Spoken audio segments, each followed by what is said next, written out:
श्री स्वामीनारायण भगवान की जय। गुरु हरि श्री निर्मल स्वामी जी महाराज की जय। प्रभात में ठाकुर जी की आरती के बाद उत्तम संगीत मंडल में शशि भारद्वाज जी आशीष जी ने भजन ठाकुर जी के सामने प्रस्तुत किया, ठाकुर जी को रिझाया। हमारे प्राण प्रिय गुरु जी आज मोहनी मस्या करके हरिद्वार गए हुए हैं। हरिद्वार में कुछ कार्यकर्ताओं के साथ वहाँ डुबकी लगा रहे हैं। उत्तम धाम के सभी कार्यकर्ताओं को खूब पुण्य मिले, खूब कृपा पात्र बने, ऐसे उनकी हमेशा इच्छा रहती है। तो वो जो गए हुए हैं और उन्होंने सेवा जो रोज लगा रखी है, तो उसी में से मैं योगी जी महाराज की बोध कथा में से एक छोटा सा प्रसंग सुनाऊं कि भगवान को मैं कैसी वस्तुएं अर्पण करना है। योगी जी आज से काफी समय की पहले की बात है। योगी जी महाराज, शास्त्री जी महाराज गांव-गांव विचरण करने जाते, खूब विचरण करते, एक गांव से दूसरे गांव हरि भक्तों को सत्संग कराते। उसमें से एक हरि भगत का नाम आता है। हरि भगत हमेशा बाजार से सब्जियां लेकर आता और उसमें सब्जियां धोकर काट के मंदिर में दे जाता। तो योगी जी महाराज बड़े खुश होते, क्या हरि भगत कितनी ठाकुर जी की महिमा समझता है, कितनी महिमा है इनको कि हमें कष्ट ना हो तो धोकर काट कर दे जाता है। वो सब्जी पकाते पर सब्जी तो पकती नहीं, कच्ची रह, आलू तो कच्चे रह जाते। वो सोचते भी ऐसा क्यों ऐसा होता, बार बार प्रयास करते पकाने का, सब कुछ करते, फिर भी वो कच्ची रह जाती हमेशा। तो एक बार निर्मल भाई जैसे भगत थोड़ी परीक्षा भी ले लेते हैं। उन्होंने पूछा, स्वामी जी ये जो भगत ना बहुत कंजूस है, बाजार से सस्ते दाम पर सब्जी खरीद लेता है। जो व्यापारी जो बेचते हैं आलू सड़ जाए गल जाए काट के फेंक देते हैं, तो ये वो ले आता है खरीद कर और उसमें से काट कर धोकर आपको दे जाता है। योगी जी महाराज को ये बात पता लगी तो तुरंत उनको दुख हुआ। अगली बार जब भगत वो सब्जी लेके आया तो स्वामी ने तुरंत मना कर दिया, भगत अब आप सब्जी लेके नहीं आना। ठाकुर जी को हमेशा उत्तम से उत्तम वस्तु अर्पण करनी चाहिए। उत्तम मीन्स बोले तो अच्छी से अच्छी सब्जी, अच्छी से अच्छी वस्तु ठाकुर जी के पास कोई अर्पण करना है। कई बार ठाकुर जी को मत्था टेकना, कोई सड़ा गला नोट नहीं चलने वाला गुल्लक में डाल देना, वो अच्छे सत्संगी के लक्षण नहीं है। अच्छे सत्संगी के लक्षण अच्छी से अच्छी वस्तु। अपने उत्तम धाम मंदिर में भी ऐसा एक हरि भगत था। शुरू में वो सब्जी की सेवा करता है बाड़े बाल का, तो लास्ट में मंडी जाता, वो घिया वगैरह ले आता था लास्ट में उठा के। मैं बड़ा खुश होता जब से चलो एतवार तो भंडारा बनेगा, और काटने में आधा तो वो वैसे निकल जाता। तो हाथ रहता, पका हुआ घी रहता, तो सब्जी नहीं बनती थी। स्वामी जी ने एकदम बोला, इसको बुलाओ भगत को, आज के बाद सब्जी नहीं लेकर, थोड़ा ही दो पर ठाकुर जी को अच्छा दो। आप लोग सब अच्छे सेवादार हो, ठाकुर जी के पास साफ सफाई अच्छी रहे, रसोई में साफ सफाई अच्छी रहे, हमारा व्यवहार अच्छा रहे, हमें ठाकुर जी मिले, हमें गुरु जी मिले, तो हमारे व्यवहार पे निर्भर है। कई बार क्या करते हैं हम लोग, अपना व्यवहार कैसे रहता। अभी प्रमुख स्वामी जी महाराज के एक मैंने जीवनी का प्रसंग देखा, उनके पास जो सतालु होते हमेशा सिखाते। एक भगत था, उसे रास्ते में 25,000 का मोबाइल मिला। वो मोबाइल मिला तो उसने उसके मालिक को दिया। मालिक को जब दिया तो मालिक बड़ा खुश हुआ। उसमें से उसने 1,000 रुपये उसको दिया, 1,000 हमारा इनाम। उसने कोई इनाम की कौन सी बात है, ये तो हमारे गुरुजी ने, प्रमुख स्वामी जी ने सिखाया कि पराया धन धूल मिट्टी के समान, इसमें मेरा कोई बड़प्पन नहीं है। तो हमारे प्रमुख स्वामी महाराज का आशीर्वाद है, और वो उनको दिया और चलते बना। ये हमारी जो ईमानदारी है ना, हमें कितने गुना ज्यादा लाभ देगा हमें भी नहीं पता। हमें हमेशा अपना शुद्ध, पवित्र और ईमानदारी भरा जीवन जीना चाहिए। कटाक्ष भरे शब्दों का उपयोग नहीं करना, आपस में मधुरता, मीठा भाव रखना।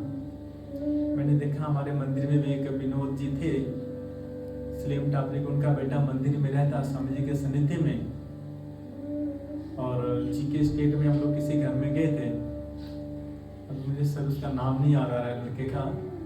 तो उनके घर के बाहर उनकी बेटी दिल्ली से आई थी, उसका मोबाइल बाहर गिरा हुआ था और हम लोग गाड़ी से उतरे तो मोबाइल उसको मिला, उसने मोबाइल उठाया जेब में रख लिया। तो जब हम अंदर गए मुझे शक हुआ, मैंने पूछा क्या है बेटा? पूरा बाहर ना रोड पे मोबाइल पड़ा हुआ था। मैंने सब उनसे पूछा कि भाई बाहर ना गेट के बाहर मोबाइल पड़ा हुआ था। तुरंत इधर उधर देखा, रहे ये तो मेरी बेटी का मोबाइल है। उनको बड़ी खुशी और वो मंदिर के निष्ठावान भक्त हो गए कि क्या संतों के साथ ऐसे ईमानदार लड़के भी आते हैं। तो हमें अपना सिर्फ जीवन जीना है, ठाकुर जी की कृपा, गुरु जी की कृपा, पूज्य निर्मल स्वामी जी महाराज हमें समर्थ संत मिले और अपनी चिंता नहीं करनी, गुरु जी की चिंता करनी, ठाकुर जी की चिंता करनी। जैसे समय से आरती हो जाए, अष्टक वगैरह हो जाए।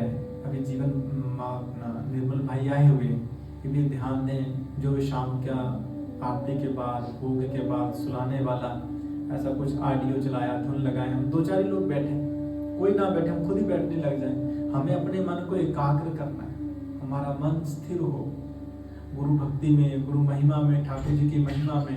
इधर उधर बैठकर समय को व्यर्थ नहीं गवाना, टाइम पास नहीं करना। टाइम बहुत अनमोल है, टाइम को खराब नहीं कर सकते। जो समय मिला, अभी मैं बच्चों को देखता हूँ, स्वामी जी महाराज कथा करते हैं, कभी कभी कोई एक भी व्यक्ति नहीं होता। दीपक जी होते हैं, जीवन भगत, माधव स्वामी। दीपक जी भी साउंड लगाकर, माइक लगाकर ऊपर चले जाते हैं, फिर भी स्वामी जी कथा करते रहते हैं। कई बार बुजुर्ग हैं, आंख लग जाती है, जीवन भगत भी थके रहते हैं, सारा दिन मेहनत करते हैं, पर स्वामी जी को मैंने कहा कभी हताश निराश नहीं हो। उससे ऐसे लगता है कि सैकड़ों की संख्या में लोग बैठे हो ना, ऐसे उत्साहपूर्वक खूब भजन गाना, प्रार्थना करना, कथा करना, कितनी बड़ी साधना। और ये एक दिन की साधना नहीं उनकी। स्वामी के साथ मेरा भी 20 साल का जीवन बीता। स्वामी जी महाराज जब किराए पर करते रहते, अभी तुम लोग 8-10 लोग यहाँ पर बैठे हुए, जब स्वामी जी महाराज किराए पे रहते तो संडे को तो कोई आता ही नहीं था। 2 कमरे थे, एक कमरे में स्वामी बहनों के लिए था, एक कमरा हम लोगों के लिए था। तो वहां पर स्टोव, वो गैस जो था वहां रखा था, पेटी एक रखी थी जिसमें कपड़े रखते थे, ट्रंक। आप लोग शायद दोनों देखे होंगे, वो दशमेश नगर वाले में 1 साल किराए पे वहां पे रहे। तो स्वामी जी क्या करते, उस पर चादर बिछा के ठाकुर जी का स्वरूप लगा देते और वो धुन शुरू कर देते हैं। जब धुन शुरू कर देते हैं तो सोचता कोई आता तो है नहीं। स्वामी अपने हारमोनियम था और स्वामी साथ जो है बैठो, स्वामी समय धुन करो, प्रार्थना करो। कुछ भी समझ में नहीं आता था जीवन भगत। स्वामी जी ने जब ये दीक्षा दी, वो दिन कभी भूलता ही नहीं। स्वामी जी के पास नए कपड़े नहीं थे, उनके 2 सेट पुराने थे, तो उन्होंने 2 सेट में से मेरे को दे दिए, पुराने 2 सेट दे दिए। 2-4 सेट तो जो पुराने सेट, नए कपड़े भी खरीदने में समर्थ नहीं थे। और उस समय किसी ने सोचा भी नहीं था कि उत्तम धाम बनेगा, किराए पे थे, है ना। परंतु उत्साह में, अगर आप सच्चे मन से भगवान का भजन कर रहे हो तो ठाकुर जी तो कृपा बरसाएंगे बरसाएंगे। गुरु जी की सेवा में रहना, कुछ नहीं समझ में आता, वही धुन करना, प्रार्थना करना। स्वामी जी महाराज भंडारा बनाए, झाड़ू लगाए, लंगर इत्यादि सब करना, लोग चले जाए तो भी तैयारी में लगे रहना, सबको लगा लेना। छोटे से पतीला, 2-2 किलो के पतीले होते, वो ड्रम नहीं तेल वाला आता जो 15 लीटर का, 10 लीटर का, उसे ड्रम, उसमें आटा वगैरह रखा होता था।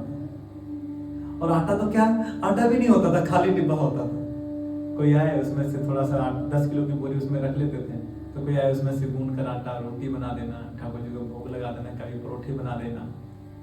कितना ऐसा समय था आशीष भाई कि पूरे पूरे हफ्ते में एक ही दिन रसोई चलती थी, एतवार की एतवार। पूरे हफ्ते मंदिर में रसोई नहीं जलती थी, ताला लगा रहता था। सारा दिन विचरण करना, सवेरे निकल जाना, शाम को आना। सिर्फ सोने के लिए मंदिर में आते थे, बाकी विचरण में खाना धुन प्रार्थना सही कहीं भी जाए एकदम प्रसन्न पूर्वक। जिसके यहाँ जो मिल गया ठाकुर जी को धुन लगा, भोग लगा कर धुन करके खा लेना, कितने खुश होना। उस टाइम मेरी बच्चा बुद्धि थी तो स्वामी जी मेरे हिसाब से समझाते थे कि धुन करो। अगर आप आश्रम में रहते तो झाड़ू भी लगाना पड़ता, खाना बनाना ही पड़ता, 2-3 घंटे आपके खराब होते ना, तो 2-3 घंटे भजन करो, सामने वाले भगत को खूब पुण्य मिले। और कभी कभी लोग हंसते भी थे कि स्वामी जी पूरे हफ्ते मांग कर लेके आते हो, गजा करते हो, पधरावनी करते हो और एतवार को तो भंडारा कर देते हो, इससे क्या होगा? कभी भी मुझे नहीं लगता कि आप किराए से कहीं और जा पाओगे। संगीत मंडली में बच्चों को जब स्वामी जी ने मंदिर के खर्चे पे सिखाने भेजना, कुछ करना, तब भी लोग बातें करते थे आशीष कि बच्चे बड़े हो जाएंगे, अपने अपने काम में कहीं चले से मंदिर को क्या होगा, मंदिर का कितना पैसा खराब हो रहा है, ये मंदिर में खा रहे हैं, ये वो कर रहे हैं, जो भी बातें होती थी। पर स्वामी जी ने कभी भी नहीं, अपना कर्म किया। और अभी आप सेवा भी लोहड़ी पे घर बुलाए, इन्होंने सेवा की, नहीं। स्वामी जी की, गुरु जी की दूरदृष्टि है। सब आज बच्चे अच्छा रोजगार का काम कर रहे हैं, अपने बच्चों को, फैमिली को पाल रहे हैं। तो मुझे ये लगता कि स्वामी जी ने जो साधना की उसका फल है आप सब जो भी उत्तम धाम में हैं, मेरे लिए पूज्य समान है। आप सब गुरु भाई, हम लोग सब मिलजुल कर उत्तम धाम की महिमा समझें, गुरु जी की महिमा समझें, अच्छे से अच्छे भजन बनाना, गाना। कल परसों 2 दिन रोहित को भी देखा शायद, है ना? तो ऐसी लगन तो है, बस एक दूसरे को हमने जोड़ के रखना, कभी भी किसी का अवगुण नहीं लेना। योगी जी महाराज कहते अगर अवगुण लेना हो तो अपना लेना, अपने जाति का, अपने स्वभाव का। किसी का अगर कुछ लेने का मन करे तो गुण ग्रहण करना, गुण से हमारे उसकी आत्मीयता बनेगी। कमियां तो सब में कुछ ना कुछ होती, पर कमियों से क्या होने वाला, और गुण से तो हमारा विकास होगा। हम सब मंदिर में रहते हैं, ठाकुर जी की आरती याद हो जाए, घर में आरती बच्चे करें, बच्चों को आरती की आदत डालें। आप सब अभी छोटे थे तो गुरु जी ने आदत डाल दी, और अभी मुझे जब मैं देखता हूँ लोग सवेरे उठकर अपना 4 बजे अभ्यास कर रहे हो, तो गुरु जी जो बोलते थे सब लोग 4 बजे उठा करो, सवेरे प्रैक्टिस किया करो, है ना? तो स्वामी सवेरे 4 बजे उठा देंगे, घर भाग जाना दिन में आ जाना और शाम को घर चले जाना, है ना? तो क्या स्वामी जी अपना ड्यूटी कर्तव्य करते रहे, वो ऐसे दिल में बसे कि अब उठाना नहीं पड़ता, सब उठ के एकदम प्रैक्टिस कर रहे होते हो। संत है ना, तो सबके जैसे छायादार वृक्ष होता है ना, उसके नीचे जो बैठे उसे वो छाया ही देता है। ये तो नहीं कि अगर तूने मुझे पानी डाला, खाद डाला तो तेरे को छा दूंगा, और इसने कुछ नहीं उसको नहीं। ऐसे ही पूज्य स्वामी जी महाराज एक छायादार वृक्ष है ना? भगवान का कृपा पात्र है, वो हम लोग सबको देते रहते हैं। कभी देखता हूँ हम लोगों को खाना परोसना नहीं आए, बोलना नहीं आए, हम भी कभी जड़ झगड़ के भी दीपक जी बताते हैं चले जाना, मंदिर छोड़ देना, और तो फिर भी समझाओ मेरा बेटा आगे आ जाए, एकदम गले लगा लेना, प्यार कर लेना। कितना स्वामी जी समझते हैं अपन सबको। आम दुनिया की तरह स्वामी जी व्यवहार नहीं करते, और आम दुनिया की तरह वो नहीं है, तभी ना संभव है। इनकी महिमा समझना भी, मैं कई बार शशि के साथ बैठना, इनकी बातें सुना, देखो गुरु जी कैसे कैसे सिखाते थे, हमें बताते थे, है ना? और आज जब ये लोग कहीं भी जाते हैं, कोई उनसे पूछे, मैं जी उत्तम धाम से सीखा है ना? और सहयोग बस हम अभी शेरे पंजाब कॉलोनी के ब्रिजभूषण बंसल जी के घर, और लोहड़ी से एक दिन पहले की बात है, भिक्षा लेने गए, तो शशि जी को मैं बोला तुम गाड़ी ले चलो, हम आपके साथ ही चलते हैं भिक्षा लेने।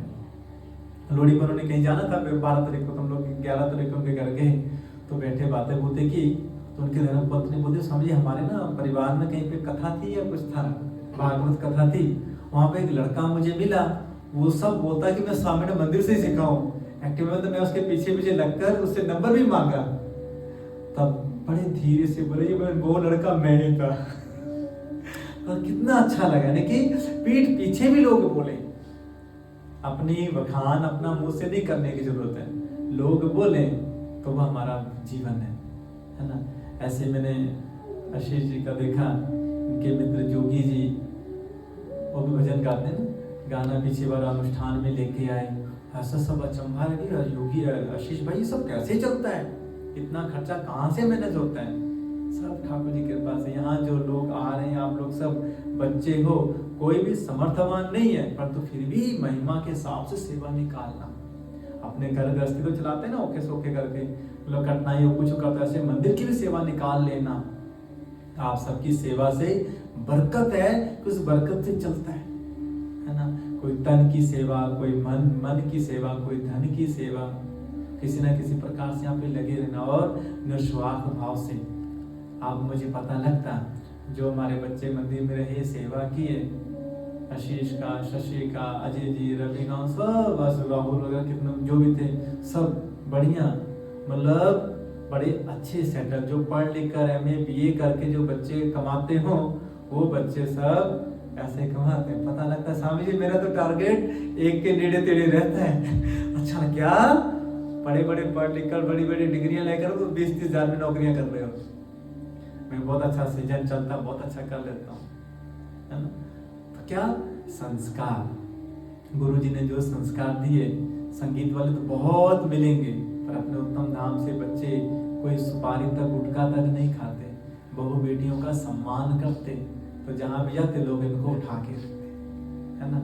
और हमेशा बड़प्पन नहीं रखते भी मेरा, सब गुरु जी उसी दया से, उसी सरलता से, उसी महिमा से हमें ये विद्या मिली, है ना। कभी कोई आगे पीछे, भाई मंदिर है देखो, जैसे आज गुरु जी आगे पीछे गए कभी महीना के, तो कोई दिक्कतें नहीं, जहां मर्जी जाओ, पर ठाकुर जी को रखना। स्टेटस पे देखना कोई भजन कीर्तन में इनका जब कभी देखो उसमें भी जय स्वामीनारायण लिखा, तो भले ही नहीं आ पाते, वो मजबूरी है। ऐसे ही आशीष का भी जब भी टाइम मिलता है एतवार को आ जाना, प्रोग्राम नहीं तो अच्छा, अपने में अच्छा एक लड़का राहुल, गुरु पुण्य अपने कौन सा फंक्शन था, मतलब बाहर तो प्रोग्राम होगा, सबने अपने गुरु की पूजा की, तो मैंने भी तो करना है ना। मैं भी अपने मंदिर में, पहले अपने मंदिर का प्रोग्राम, फिर बाहर का। तो क्या गुरु जी ने कैसी साधना, कैसा आशीर्वाद, कितना प्यार दिया, तो सब धीरे धीरे उस ट्रैक, उस पटरी पे आ रहे हैं, अपना अपनी जिम्मेवारी समझ रहे हैं। ये 20 साल की साधना का फल है। आप सब स्वामी जी महाराज के कृपा पात्र हैं। कोई वहम में नहीं पड़ना, कोई भटकने की जरूरत नहीं। गले में अपनी ठाकुर जी की कंठी, अपना माला तिलक रखते हुए प्रसन्न होकर भजन करना, है ना। ये देखो सब सेवा करते हैं, योगी जी महाराज सेवा करते हैं। हमारी तो मंदिर की सबसे बड़ी पद्धति है स्वामीनारायण संप्रदाय में सेवा भाव। सेवा से सब गुण मिलते। भगत जी महाराज गृहस्थी थे, मत्था टेकने आए योगी जी महाराज के पास, गुणातीतानंद स्वामी के पास। गुणातीतानंद स्वामी ने उनको सेवा में लगा दिया, घर ही नहीं गए। लोग बोलते तू कैसा भगत है, ना घर का रहा ना घाट का, ये मंदिर में ना तो भगत ना संत तो है नहीं, तेरा क्या होगा। और उसे चूना बनाने में, चिनाई करने में, ईंट लगाने में, दीवारें होती मंदिर निर्माण कार्य में जोड़ दिया। भजन करने के लिए एक दिन भी टाइम नहीं मिलता, जैसे ना ध्यान करना है, आराम से बैठना है। और किसी ने उनको खूब भड़का दिया भगत जी को, भाई ये तो गुणातीतानंद स्वामी बस आपसे लेबर गिरी का काम कराते हैं, इससे क्या होगा, ध्यान करो, पूजा करो, माला करो, इससे आपका मोक्ष मिलेगा। गुणातीतानंद स्वामी ने खड़े स्वर में कहा, अरे मुझे मोक्ष दिलाना, पत्थर उठाकर मोक्ष दिलाऊंगा, अक्षरधाम दिला दूंगा। भगत जी को रहना है तो रहे, प्राग जी को नहीं तो अपने घर चले जाएं। प्राग जी की कैसी निष्ठा, भगत जी महाराज का नाम प्राग जी भगत, और वो सिद्ध कहलाए। तो क्या हमें गुरु के प्रति विश्वास कितना है, उस विश्वास ने कार्य करना है। गुरु जी तो सबको बराबर देते हैं। एक क्लास में 40 बच्चे हों, टीचर ने सबको एक ही चीज पढ़ाना, पर उसमें से कैच शक्ति किसकी, जितनी जिसकी ज्यादा कैच शक्ति, जिसकी जितनी ज्यादा ईमानदारी है, उतनी ईमानदारी से पढ़ता है और उसमें से गुण लग जाता है, कृपा हो जाती है। होशियार first second third pass fail भी उसमें से। ऐसे गुरु जी तो देना बैंक है, कुछ लेनो से और तो बांटी जा रहे हैं, आ जाओ क्या चाहिए ले जाओ, सबको कोई भेदभाव नहीं।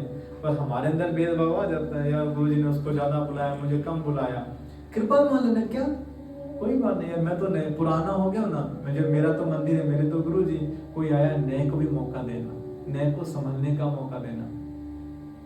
इसने कभी कोई ऊंचा ऊंचा बोल दिया तो प्यार से बैठना, अरे गुरु जी के साथ बराबर में नहीं बैठते, उनकी महिमा, मतलब हमें तो मौका मिलेगा, क्योंकि क्या होगा, कोई भी हरि भगत है, कोई भी कुछ है, तो सब कैसे बातें करेंगे।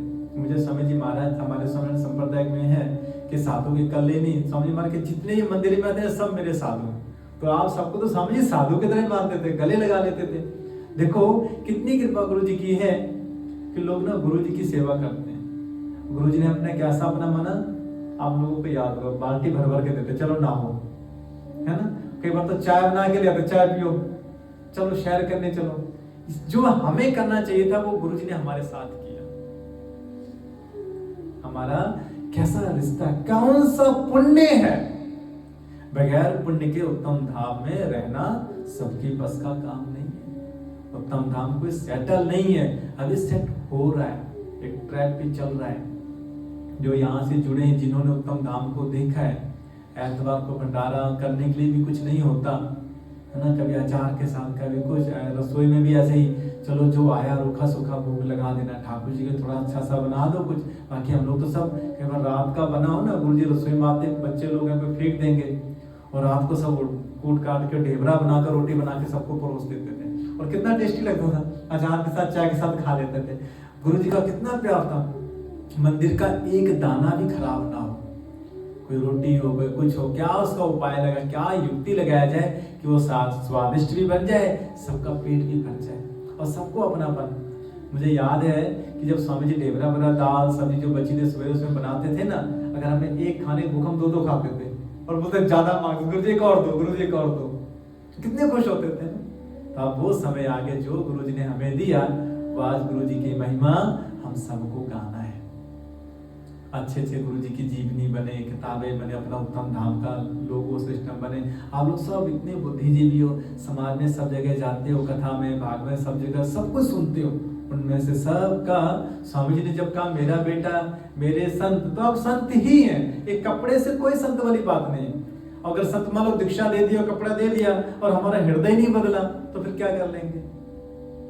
हृदय बदलना जरूरी है, अंदर से साधुता सीखनी, अंदर से साधुता लेके नहीं, हमारा व्यवहार साधुता वाला आ जाए, है ना, हमारा आचरण साधुता वाला आ जाए, तो कहीं अरे तो संत ही ऐसे बोलते, संत जैसा जीवन जीते, है ना। ऐसे मैंने देखा माधव स्वामी जी का 10 साल तक लगातार व्हाइट कपड़े में रहे, 2-3 साल तो धोती और कुर्ता में रहे, एकदम सेवा में लगे रहे। जिस टाइम ये आए उस टाइम तो मंदिर का निर्माण कार्य चल रहा था। आपका दोस्त था ना उसका अजय, ये रोटी बनाता था, मैं देखा रसोई में 10-10 किलो आटे की रोटी ऐसे बना के ढेरी रखते थे, क्योंकि सब तो सेवादार थे, अपने गज्जर संदीप वो आते थे ना सब 8-10 लड़के, और तो आपको पता यंग लड़के तो सब फुड़का खाना तो खाते, पतीले भर की रोटी, पतीले भर की सब्जी, सब गायब हो जाते थे। जब ये मंदिर का रोड़ी कूटना, ईंटें कूटना, है ना, सब सेवा में लग जाना, और इनकी ड्यूटी रसोई में लगे थे। देखो माधव जब अपना प्राग जी भगत तो मूर्ति प्रतिष्ठा के बाद जो भी आए वो कर देते थे, वो सब्जी बना देते थे, रोटी बनाने की ड्यूटी इनकी लगा देते थे, रोटी बना के ढेरी लगाना, फिर सेवा में लग जाना बच्चों के। और अपन सब उस टाइम बच्चे थे, अब मैं क्या भी देखता हूँ, बड़ा अच्छा थाली हाथ से ले लेते हो, बर्तन धो के रखते हो, समय तो होता था कोई देखते नहीं, थाली फेंक के भाग जाते थे, है ना, गिलास छोड़ के भाग जाते थे, और ये लोग सब धोते थे, है ना, कितनी सेवा, कितनी महिमा समझते थे। उस महिमा का धन्यवाद जीवन भगत जीवन माधव स्वामी जी का कभी भी आपको नहीं देते अपने मस्ती में। तो क्या अपना तो मोक्ष हुआ है माधव स्वामी जी, हमें मोक्ष की कोई चिंता ही नहीं करना है। हमारी मोक्ष चिंता तो हमारा बापू है ना, जो भगवान स्वामीनारायण गुरु को हो गई, अपने को कुछ नहीं टेंशन है, अपने तो स्वामीनारायण करना। स्वामीनारायण कबीरदास जी का दोहा है ना, एक बार कोई अगर राम राम कहे तो मैं अपनी चमड़ी की जूती बना के उसको दे दूं, उसके पैर में कांटे ना चुभे। हम लोग तो भजन के माध्यम से, गुरु जी के माध्यम से, संतों को हाथ जोड़ के, संगत को हाथ जोड़कर जैसा बोलते हैं, ठाकुर जी को भोग लगाते हैं, तो हमारा मोक्ष कैसे नहीं होगा। हमारे लिए तो कुंभ रोज लग रहा है। अभी 1 हफ्ते का मंदिर में अनुष्ठान चल रहा है। सवेरे देखो 5 बजे लोग, शशि तो ड्यूटी लग जाती है अब दोनों के, तो सवेरे 4-4:30 बजे का भजन शुरू कर देना, और कितनी कृपा, कितना मैं देखता हूँ उत्साहित पूर्वक, तो एक भी व्यक्ति नहीं होता स्वामी नारायण स्वामी जो भी गाते हुए तो अपने धुन में रहता हूँ, संडे को एकदम ऐसे कर देना, गा लेना। तो ये क्या, बाहर वाली दुनिया अलग है और उत्तम धाम अलग है। उत्तम धाम का अपना एक छवि है, अपना एक प्रभाव है, अपना एक जीवन है, अपनी एक जीवन जीने की शैली है। तो आप सब कीचड़ में कमल की तरह खिल रहे हैं। आज प्राणप्रिय गुरु हरि श्री निर्मल स्वामी जी महाराज की श्री चरण प्रार्थना, उन्होंने हम सबको एक माला में प्रो रखा है ना। तो हम सब सुंदर इस माला में रहेंगे तो दिन प्रतिदिन तरक्की होता है, विकास ही विकास होता है। जैसे आप कोशिश करते हो, कोई भी आप दोस्त चलो मंदिर ले आए, मैं देखा पंडित जी को ले आए, इतने बड़े भागवत कथाकार उनके मिश्रा जी को ले आए, चलो मंदिर में सवेरे सवेरे प्रयास करेंगे, अभ्यास करेंगे, है ना। रोहित को ले आया और कोई गया यार कमाल कर दिया बेचारा। ऐसे आप सब जब भी आते हैं बहुत अच्छा लगता है। जब भी टाइम होता तो पूरा भरपूर कोशिश लाभ लेने का। जब भी इन्हें प्रैक्टिस में तो कमी रखनी नहीं, खूब प्रैक्टिस करना, अपने को अपने लिए नहीं, अपने गुरु जी के लिए, अपने ठाकुर जी का गुरु जी का नाम बने, अपने देखना शुद्ध रहे, सुनना शुद्ध रहे, बोलना शुद्ध रहे, हमेशा बहू बेटियों खूब सम्मान करेंगे। कभी भी कोई ऐसा नहीं जिससे हमारे गुरु जी का सर झुके, गुरु जी को कहना पड़े बेटा या लोग कुछ कहें बड़ा भगत बनता है, संत इनके यहाँ आते और इनका जीवन कैसा, ऐसा नहीं। ऐसा अरे भाई इनके साथ तो संत जैसे ही लोग, हमें तो कोई टेंशन लेने की जरूरत ही नहीं, परवाह करने की जरूरत ही नहीं। तो आज मोहनी मस्या पर गुरु जी के चरणों प्रार्थना, ठाकुर जी के चरणों प्रार्थना, हम सब खूब भजनिक बने, खूब पवित्र जीवन जी पाए, ऐसा हमें गुरु जी बल दें। श्री स्वामीनारायण भगवान की जय। गुरु हरि श्री निर्मल स्वामी जी महाराज की जय। उत्तम धाम की जय।